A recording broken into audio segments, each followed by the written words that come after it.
Yep. Awesome. My name is Deanna Dawson, and I am a mom of three in Colorado. And this is my story of my journey with alcohol and how it came and wove its way into my life as a coping mechanism over a period of time. So it didn't feel like it was a dramatic, hard and fast relationship. In fact, it took a long time for me to really be a drinker. But I would say, starting with the childhood story, I grew up in a house with a lot of trauma, like a lot of people, who have these stories. Was highly unstable emotionally, but my material needs were met well. So as a kid, I didn't know that what I was dealing with wasn't normal or that there was a problem with it. So my mom had a number of diagnoses. She's now diagnosed as a schizophrenic. She was lots of signs of borderline personality disorder, narcissistic personality disorder, right? So as a young child growing up in this, everything looks on the surface to be, well, a good thing, but emotionally we have a wasteland, right? And this person who's saying, well, I'm a good mother, I'm a good mother, I love you. Oh, so this is love, right? So so addiction always played a role in our lives. My mom wasn't an alcoholic, but my father was. So at 9 years old, she left him and we went to live with my stepfather, which was a man she really barely knew, and he was not an alcoholic. So that life appeared to be very stable, um, to me, and but it was a very loveless home.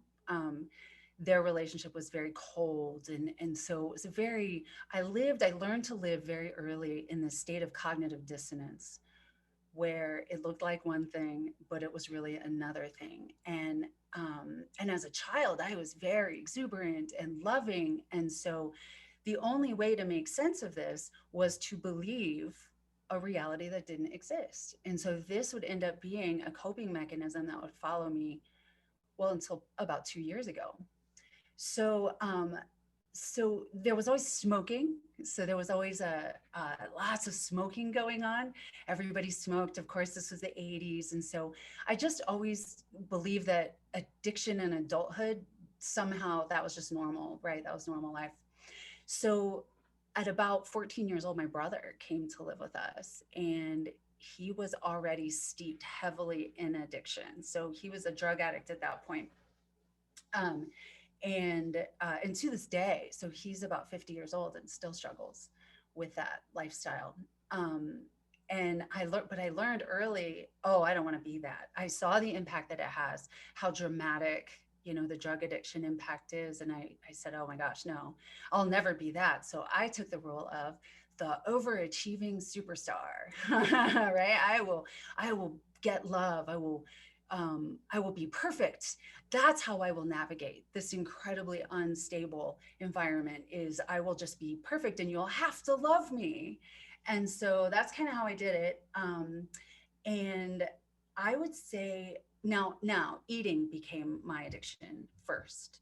I became a compulsive binge eater. Like I would wake up in the middle of the night eating, and some of that was my mom actually created it by following me around. Oh, what are you eating? You're going to get fat, so I also picked up early in life that if I exhibited strength or self-esteem, she would come in and attack in some way.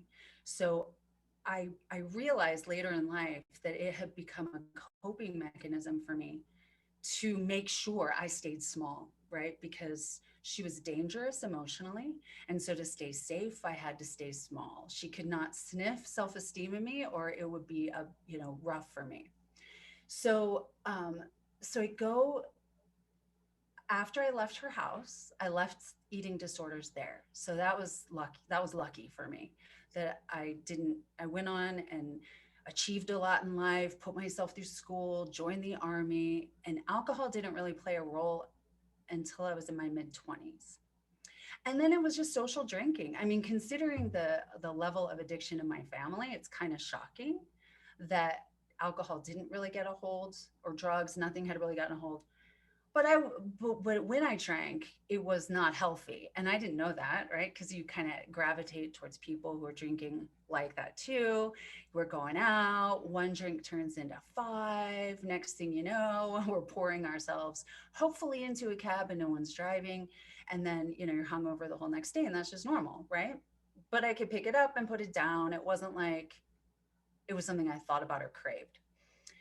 So this way of drinking went on until I was probably in my 30s. But one pattern that I took with me from that childhood was I gravitated towards, I had this toxic naivete, this malignant optimism about how I coped. So I was very, very good at living in a reality but choosing to see a better one, right? And creating this cognitive dissonance everywhere I went. So I would easily gravitate towards characters who were terrible for me, wolves in sheep's clothing. I married this, I dated this. A frenemy, I could find a frenemy in a room and I would plow Mother Teresa over to befriend a frenemy, right?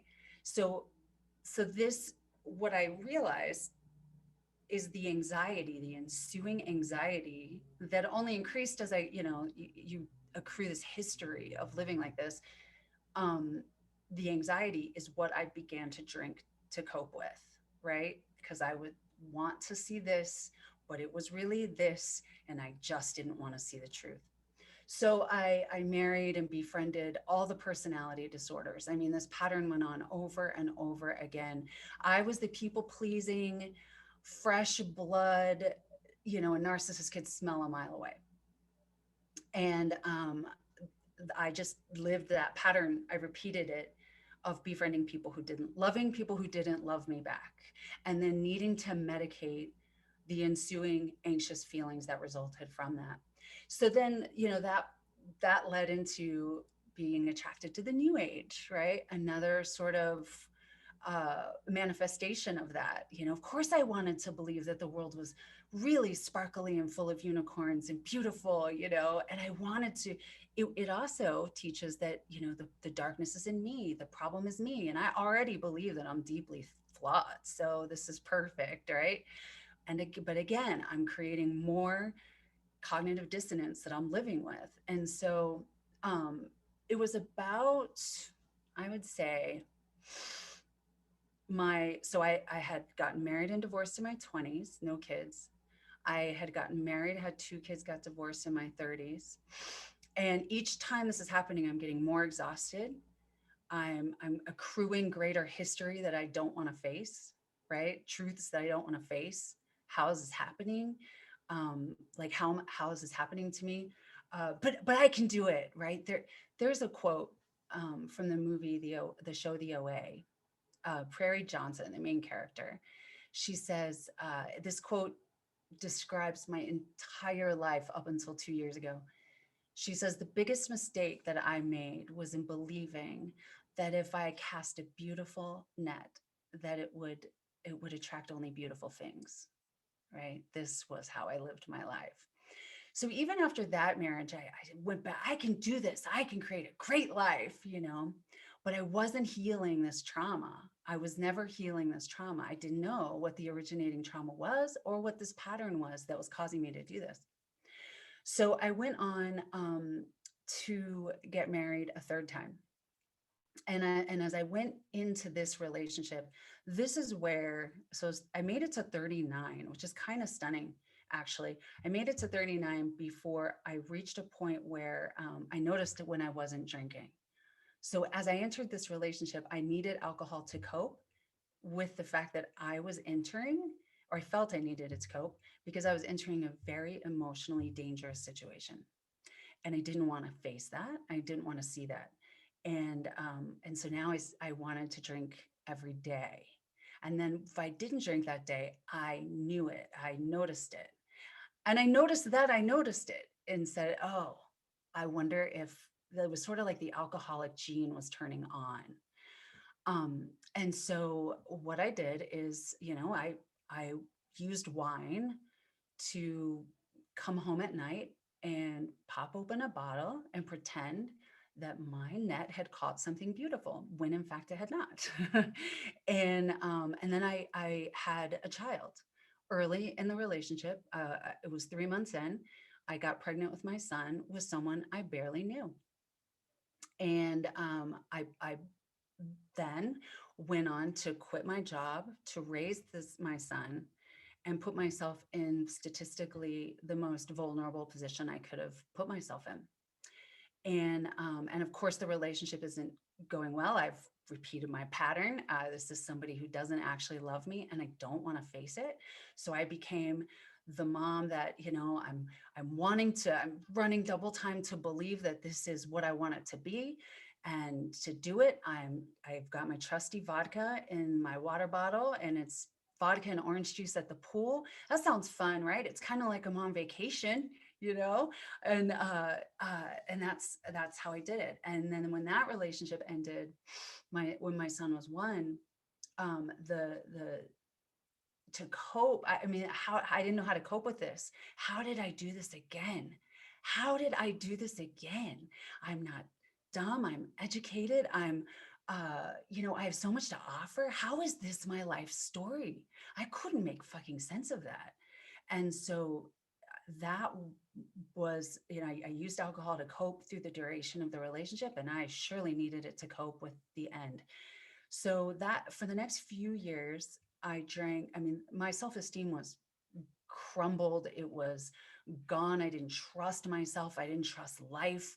Um, I had no idea why every time I stepped out the door, it was like I was just fresh blood for another, person that I couldn't see. I couldn't get it. So I got very lucky in that there was a point at which alcohol gave me debilitating migraines. So I remember one night I drank these 4 little bottles, those little ones that come in the little thing, which is not a lot of alcohol to somebody who's drinking very regularly. And I was like, I have to say too, like the way that I did it, it was more like an IV drip, I would have it around during the day, sipping it. So I would just sort of always have that little buzz, it seemed functional-ish. I knew it was a problem because I was hiding it, right? I didn't want people to smell alcohol in my breath. I would have tactics or tricks to hide that. So I knew it was a problem. Um, and luckily for me, my body stopped metabolizing it well at all. And so I would get these migraines. And after this one 4 little bottle night, I threw up for 16 hours with pain, head pain that should have probably sent me to the ER to get it checked out. So I knew that was going to be the end. It was kind of an abrupt end to drinking alcohol. And then I said, okay, cool, we're done. So I quit and I didn't drink again for 2 years. And in that time, I knew I didn't want to make an identity of it. Like I didn't want to, and I had 3 little kids. I couldn't really go to a lot of meetings so I said, okay, how am I going to do this? So I started reading books and I started finding support that I could find in my pretty isolated life. And I found a book called Cake the Drink Easily by Jason Vale. It's a very cheesy title, but it was incredibly helpful to me. And he talked about that possibility of being, making the choice to, not counting the days. Like if it weren't for this app, I wouldn't have known how much time had passed. I wasn't counting the days. I wasn't white knuckling. I didn't want to white knuckle like, oh, I'm not drinking. You know what I mean? I wanted to let it go and move on, to walk away and move on. And I did. And I felt like the resources that I gathered helped me do that. But then just a couple of months ago, I was like, oh, well, I'm going to go date. I'm going to go, how do you date and not drink? And so I thought I can have a couple drinks, right? Sure. I could do that. I could go out and have a drink. Well, I found out that I didn't get those migraines anymore, but I got blackout drunk. Like, and I would still be functional because I only had a couple of drinks. And it didn't matter if it was wine, it didn't matter if it was a harder alcohol, but I was going from a little bit buzzed to having no recollection of what happened. And I was lucky that this didn't last very long. But again, it was obviously a sign that my body just wasn't going to hack this. And the characters that I would, I noticed that the people that I was meeting that wanted to drink were just really looking for party buddies, right? And and in that period of time where I was having some drinks, one night I came home and in a blackout state. So now here's the mistake that I did make is that I did quit drinking and I did move on, but what I did not do is I didn't, it was I was living from a place of resignation. I had finally accepted that reality was dark.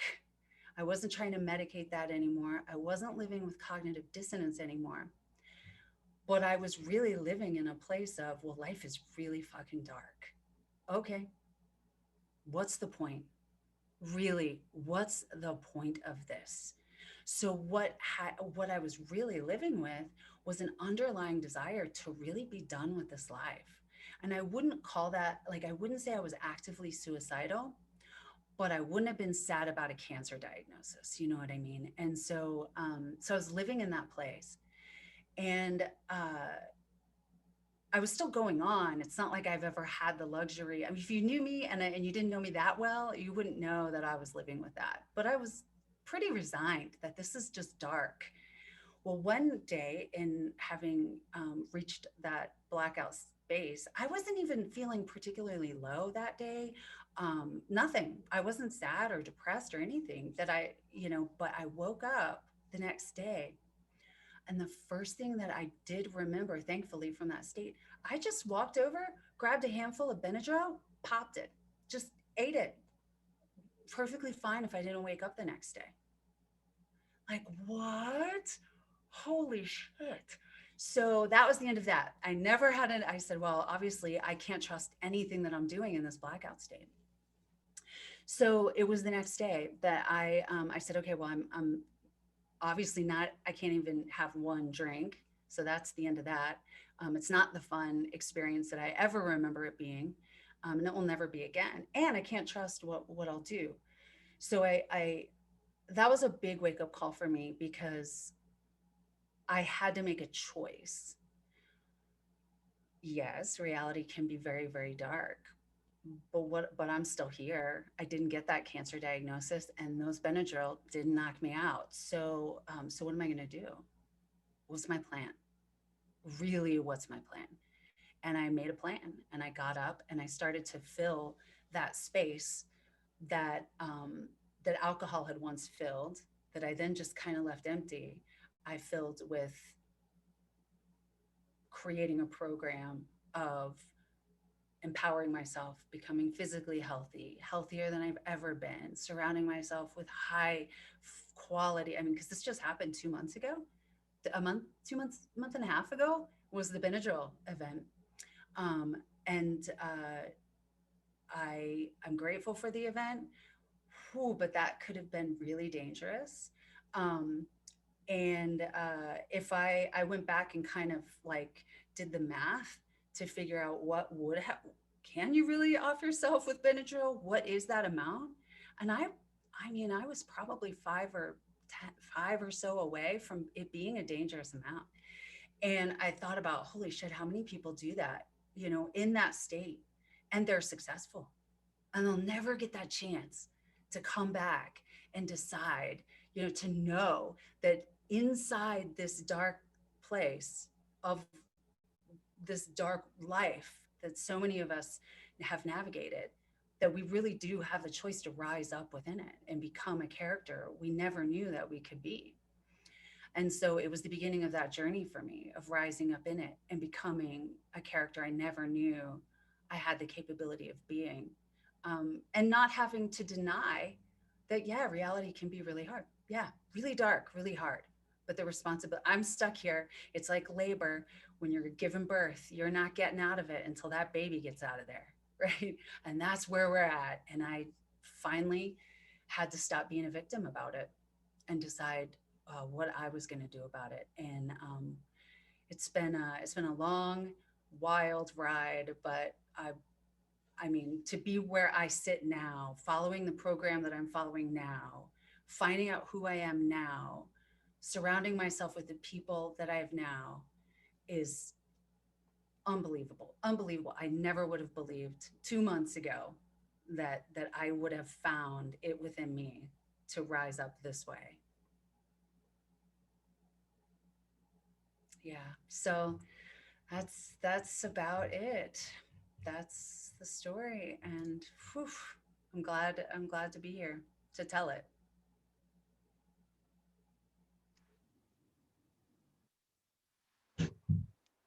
And if you want to follow me or stay in touch, you can find me on Instagram at Deanna, Deanna, Gale, Gale Dawson. That's my handle there. And I love to support anybody in their journey. So please reach out and stay connected.